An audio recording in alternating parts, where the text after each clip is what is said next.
অজানার সন্ধানে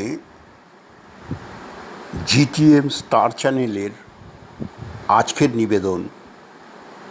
হাওড়া শহরই নাকি কলকাতার জন্মদাতা। শেফিল্ড অফ ইন্ডিয়া ইংরেজদের দেওয়া হাওড়া শহরের ডাকনাম। হাড়িরা নামক গ্রামটি পরবর্তীকালে হাওড়া সদর শহর নামে পরিচিত হয়।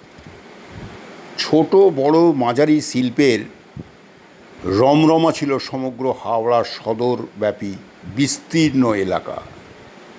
ইঞ্জিনিয়ারিং শিল্পের পীঠস্থান বলা হতো তখনকার হাওড়া সদর শহরকে,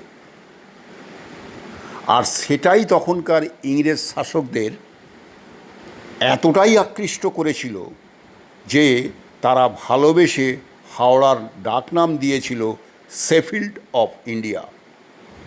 শহরটি হুগলি নদীর পশ্চিম পাড়ে হওয়ায় এবং পরিবহনের ব্যাপক সুবিধা থাকায় তখনকার সমগ্র বিশ্বের ব্যবসায়ীদের কাছে হাওড়া সদর শহর ব্যাপকভাবে আকৃষ্ট করত।